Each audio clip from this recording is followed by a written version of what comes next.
For ages, for edges हम कब इस्तेमाल करते हैं, इसका क्या मतलब है? इसका मतलब ये नहीं है कि किसी की उम्र बताई जा रही हो या किसी का जो है दिन और तारीख बताई जा रही हो। फॉर एजेस हम अपने सेंटेंस स्ट्रक्चर में यूज़ करते हैं। इसका मतलब है बहुत अरसे से, यानी हम इसके लिए फॉर अ लॉन्ग टाइम भी इस्तेमाल करते हैं। और इसका मतलब है कोई काम आपने बहुत अरसे से ना किया हो, उसके लिए आप फॉर एजेस यूज़ करेंगे। ज़्यादातर ये प्रेजेंट परफेक्ट टेंस के साथ इस्तेमाल होता है या पास्ट परफेक्ट टेंस के साथ इस्तेमाल होता है। फॉर एग्ज़ाम्पल, हम बहुत अरसे से नहीं मिले हैं, we haven't met for ages. For ages बहुत अरसे से, और यहाँ पर हैव नॉट यूज़ किया गया वर्ब की थर्ड फॉर्म, चूँकि प्रेजेंट परफेक्ट में टेंस बना है।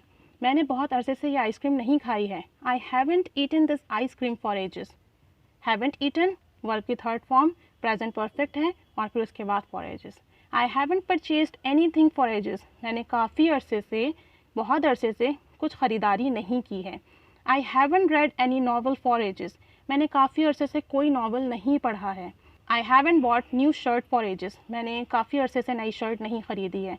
तो फॉर एजेस मीन काफ़ी अरसे से आपने कोई काम ना किया। फॉर एजेस की जगह पे आप फॉर अ लॉन्ग टाइम भी यूज़ कर सकते हैं। इट अप्स टू यू कि आप क्या यूज़ करना चाहते हैं। आप कमेंट बॉक्स में बताइए कि आपने बहुत अरसे से क्या काम नहीं किया है।